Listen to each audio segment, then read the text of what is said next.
ابن القیم کہتے ہیں, ان کا ایک کوٹ مجھے یاد آ گیا, امام ابن القیم بہت مشہور اسکالر, وہ کہتے ہیں کہ نماز کی جتنی موومنٹس ہیں وہ آپ کو سجدے کے لیے پریپیئر کرنے کے لیے, یعنی مینلی نماز سجدہ ہے, اس سے پہلے کی جتنی بھی موومنٹس ہیں وہ سجدے کو پرفیکٹ کرنے کے لیے ہے, یعنی ایوری تھنگ لیڈس ٹو سجدہ.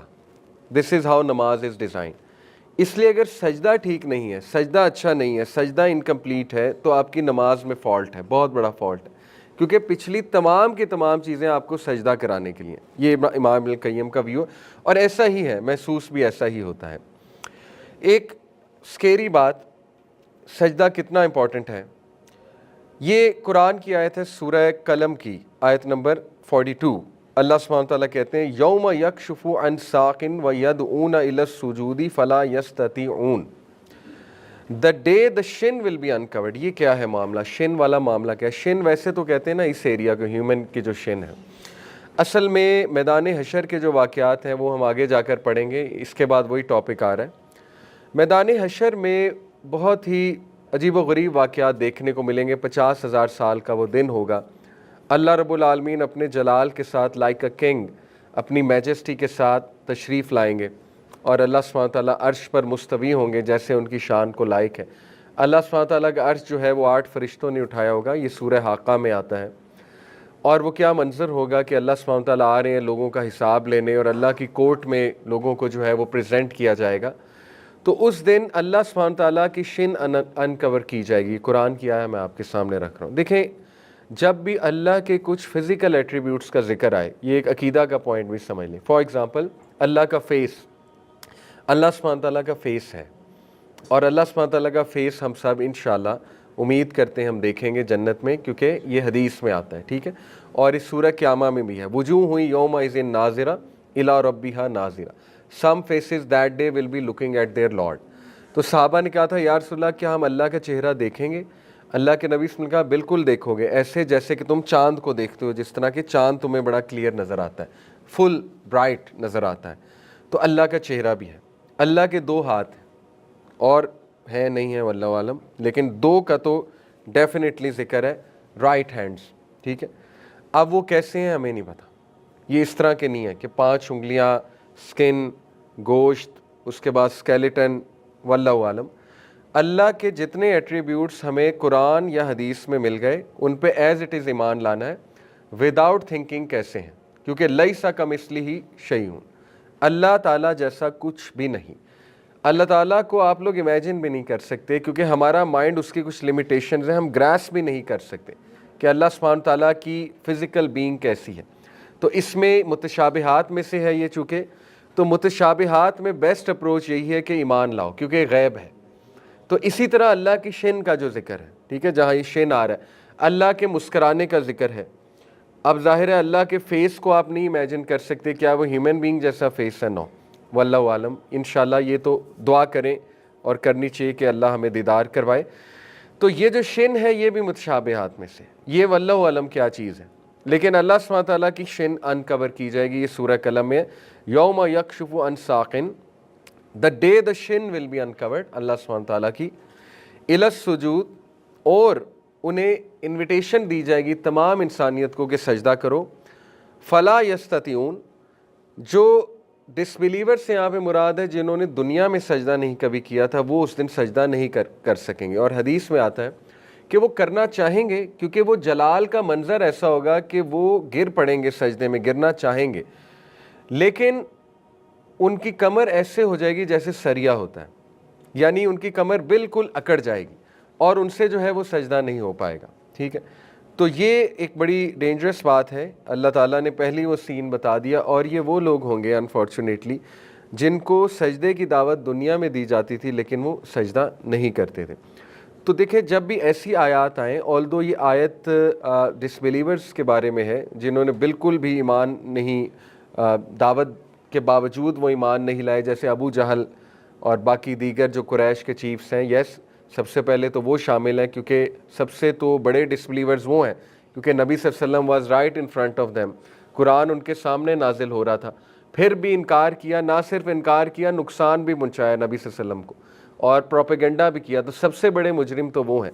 تو یس یہ سب سے پہلے تو ان کے بارے میں، لیکن جب بھی ایسی آیات آئیں تو تزکیہ یہی ہے کہ ہم اپنے اوپر بھی اپلائی کریں، یہ بہتر ہے ہمارے ہی لیے۔ تو اس لیے ہمیں بھی ڈرنا چاہیے کہ خدا نہ خواستہ کہیں ایسا نہ ہو کہ ہم بھی اس صف میں شامل ہوں کہ ہم سے بھی سجدہ نہ ہو اس دن، اعوذ باللہ۔ اور یہ اس کا رسک تبھی بڑھے گا جب نماز ہم اگنور کریں، نماز کا ٹائم اور ہم نماز نہ پڑھیں۔ تو یہ میں اس لیے ایک تزکیہ کے پوائنٹ آف ویو سے بتانا چاہ رہا ہوں۔ سو 7 آبجیکٹیوز آف سجود، انشاءاللہ آج ہم یہ ڈسکس کرتے ہیں۔ دیکھیں نماز کے ہر ایکٹ کے کچھ نہ کچھ آبجیکٹیوز ہیں، بہت ہی خوبصورت آبجیکٹیو۔ تو اسکالرز نے اپنی ایک کوشش کی اور 7 آبجیکٹیوز ڈیفائن کیے ہوئے ہیں سجدے کے، وہ انشاءاللہ تعالیٰ آج ہم دیکھتے ہیں۔ Number 1، humility and showing your absolute need. دیکھیں سجدہ جو ہے یہ سب سے ہمبل پوزیشن ہے، سب سے ہمبل پوزیشن۔ آپ نے کوئی ایسا سین کبھی دیکھا ہو، کسی مووی کا سین، کہ کوئی بہت ہی ایسا بادشاہ جو ایبسولوٹ اتھارٹی کمانڈ کر رہا ہے اور چاہتا ہے کہ لوگ ایبسولوٹلی اس کے سامنے گر پڑیں، تو وہ کہتا ہے کہ ناک رگڑو، ٹھیک ہے، یعنی تکبر میں وہ کہتا ہے کہ ناک رگڑو زمین پہ، کیونکہ وہ سب سے ہمبل اور سب سے ایک لوور پوزیشن ہے فار اینی ہیومن بینگ۔ تو اس کا حقدار صرف اللہ ہے، اسی لیے کوئی انسان یہ کرائے گا تو وہ متکبر ہے اور وہ مجرم ہے بہت بڑا، کہ وہ انسانوں کو اگر ایسا کروائے گا جو کہ فرعون کرواتا تھا۔ اس کا حقدار صرف اللہ رب العالمین ہے۔ تو اس لیے یہ اس کا ایک آبجیکٹیو ہے کہ ہیومن بینگ ہمبل رہیں، اور ہیومن بینگ اپنی ایبسولوٹ نیڈ کو سجدے کی پوزیشن میں جا کر، کیونکہ سجدے کا مطلب یہ کہ ایک انسان ایبسولوٹ نیڈ میں آیا اللہ سبحانہ تعالیٰ کے پاس۔ تو ایک تو اس کا یہ آبجیکٹیو ہے۔ دوسرا آبجیکٹیو اس کا کلوزنس ہے۔ کلوزنس کی حدیث میں آپ کو سنا چکا ہوں کہ اللہ کے نبی صلی اللہ علیہ وسلم نے فرمایا کہ سب سے زیادہ کلوز انسان اللہ تعالیٰ کے سجدے میں ہوتا ہے۔ تیسرا آبجیکٹیو اس کا ہے دعا۔ نبی صلی اللہ علیہ وسلم نے فرمایا سجدے میں کثرت سے دعا کرو، کیونکہ سجدے میں دعا قبول ہوتی ہے۔ اب انفارچونیٹلی ہمیں صحیح سے نالج نہیں ہے۔ میرے ساتھ کچھ لوگ جب نماز پڑھتے ہیں تو میں آواز آ جاتی ہے، وہ اونچی ذرا سبحان ربی الاعلیٰ کہہ رہے ہوتے ہیں، وسپر بھی ہو تو آواز آ جاتی ہے۔ تو میں نے اکثر نوٹ کیا کہ امام جب لمبا سجدہ کر دے تو وہ لوگ 3 بار سبحان ربی الاعلیٰ کہہ کے خاموش ہو جاتے ہیں۔ اٹ سرپرائزز می، مطلب وہ یہ سمجھتے ہیں کہ 3 سے زیادہ کہا تو نماز انویلڈ ہے۔ پتہ نہیں کس نے سکھا دیا، کس قاری صاحب نے بچپن میں یہ تعلیم دے دی ہے۔ حالانکہ سبحان ربی الاعلیٰ تو 100 بار بھی کہہ سکتے ہیں سجدے میں۔ یہ جو صحابی تھے، جو ابو ذر غفاری، یہ اتنا لمبا سجدے میں کیا کہہ رہے تھے اگر صرف 3 بار سبحان ربی الاعلیٰ ہے، ٹھیک ہے۔ تو یہ جو لیک آف نالج ہے نماز کے بارے میں، جو اگنورنس ہے، اس نے ہمارا بڑا نقصان کیا۔ کئی لوگوں کو یہ مسکنسیپشن ہے کہ درود ابراہیمی کے بعد صرف ایک دعا کر سکتے ہیں، اور وہ دعا ہے ربی جعلنی مقیم الصلاۃ ومن ذریتی۔ بہت زبردست دعا ہے، امیزنگ دعا، لیکن ان کو پتہ نہیں کس نے سکھا دیا کہ اس کے علاوہ دعا ہی کوئی نہیں کر سکتے، اور اس کے علاوہ کوئی دعا کریں گے تو نماز انویلڈ ہو جائے گی۔ تو بہرحال یہ مسکنسیپشنز کو ہم نے ایڈریس کرنا ہے، اسی لیے ہماری نمازوں میں جان نہیں ہے۔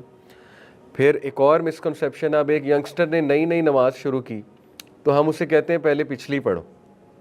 وہ بیچارہ ابھی کی نہیں پڑھ پا رہا، اسے کہہ رہے ہیں پچھلی پڑھ کے آؤ، تو وہ کہے گا پھر چھوڑو۔ اور یہی وجہ ہے بہت سے ینگسٹرز کیوں نہیں نماز پڑھتے، کیونکہ وہ کہتے ہیں یار پہلی پچھلی پڑھنی پڑے گی۔ یہ بالکل اسی طرح ایک اسٹوڈنٹ، اس کی اسائنمنٹس پائل اپ ہوئی جا رہی ہیں، اینڈ میں وہ جب پڑھنے بیٹھے گا، اپنی سلائڈز کھولے گا، وہ کہے گا یار پہلے پچھلی سلائڈز پڑھنی پڑیں گی، وہ کہے گا چھوڑو ساری سلائڈ فیل ہو جاتے ہیں۔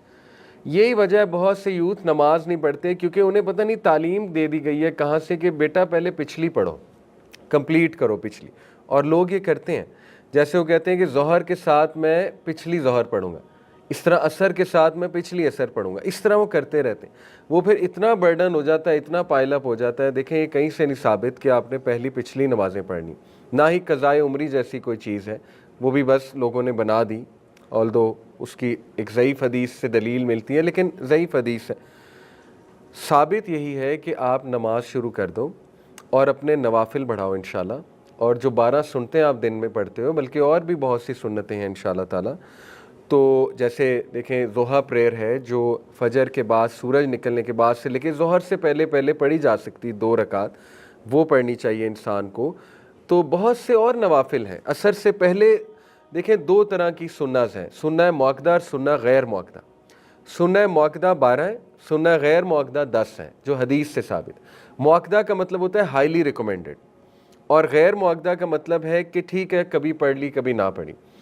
مؤکدہ سنہ آپ ریگولر چھوڑیں گے تو آپ کو گناہ مل سکتا ہے، ریگولر اگر چھوڑیں گے، کبھی کبھی چھوٹ گئی فائن، ریگولر عادت بنا لیں گے تو گناہ ملتا ہے، گناہ ملنے کے چانسز ہیں، ٹھیک ہے۔ یہ ایک فرق ہے مؤکدہ اور غیر مؤکدہ میں۔ مؤکدہ 12 کیسے ہیں؟ 2 سنت فجر کی، ظہر میں 4 سنتیں اور ظہر پڑھ کے 2 سنتیں، کتنی ہو گئی ٹوٹل 8۔ مغرب کی 2 10، عشاء کی 2 12۔ یہ 12 ہے سنہ مؤکدہ۔ جو یہ 12 سنت پڑھے گا، نبی صلی اللہ علیہ وسلم نے فرمایا اللہ جنت میں اس کے لیے ایک اسپیشل محل بنائے گا۔ غیر مؤکدہ کیا ہے؟ غیر مؤکدہ میں سب سے پہلے ظہر کی طرف آئیں تو 2 رکعت نفل، وہ غیر مؤکدہ 2 رکعت اور پڑھے نبی صلی اللہ علیہ وسلم نے، وہ آتا ہے۔ اس کے بعد عصر سے پہلے 4 رکعت ہیں، وہ 2 کر کے بھی پڑھے اور 4 بھی پڑھے، ٹھیک ہے، عصر سے پہلے، وہ غیر مؤکدہ سنہ ہے، ثابت ہے نبی صلی اللہ علیہ وسلم نے پڑھے، تو وہ کتنے ہو گئے 6۔ اس کے بعد مغرب کی نماز سے پہلے 2 پڑھے۔ آپ نے دیکھا ہے جب آپ عمرہ یا حج کرنے گئے ہو مسجد حرم میں، بہت سے لوگ اٹھ کے مغرب کی نماز سے پہلے 2 رکعت پڑھ رہے ہوتے ہیں، اور کئی مساجد میں بھی آپ نے دیکھا۔ انفارچونیٹلی سب کانٹیننٹ میں ٹرینڈ نہیں ہے، لیکن آپ عرب کنٹریز میں جائیں گے تو امام اذان کے بعد اچھا خاصا گیپ دیتا ہے مغرب کی نماز میں، تاکہ یہ لوگ وہ غیر مؤکدہ سنت پہ عمل کر سکیں، ٹھیک ہے۔ مسجد نبوی میں بھی آپ نے نوٹ کیا ہوگا لوگ 2 رکعت مغرب سے پہلے پڑھتے ہیں، اور پھر عشاء سے پہلے ہے 2 رکعت۔ تو یہ 10 غیر مؤکدہ ہیں اور 12 مؤکدہ ہیں۔ اب دیکھیں کتنے چانسز ہیں آپ کے پاس پچھلی نمازیں کور کرنے کے۔ آلریڈی اگر ایک بندہ غیر مؤکدہ اور مؤکدہ پڑھ لیتا ہے تو پچھلی نمازوں کو دوبارہ سے پڑھنا یہ ثابت نہیں ہے، لیکن یہ بہت بری بات ہے کہ پچھلی نمازیں چھوٹی ہیں۔ اس کا یہ مطلب نہیں ہے کہ ایک بندہ جو ہے وہ چھوڑتا رہے اور بس ایک آدھا دن پڑھ لے، نہیں، پچھلی نمازیں چھوڑنا بری بات ہے، لیکن آپ استغفار کریں، انشاءاللہ اللہ معاف کرے گا، اور اگلی نمازوں پہ فوکس کریں، اگلی زندگی کو بہتر بنائیں اور اپنے نوافل بڑھائیں، اپنی سنت بڑھائیں، انشاءاللہ اللہ وہاں سے ضرور کور کر دے گا، ٹھیک ہے۔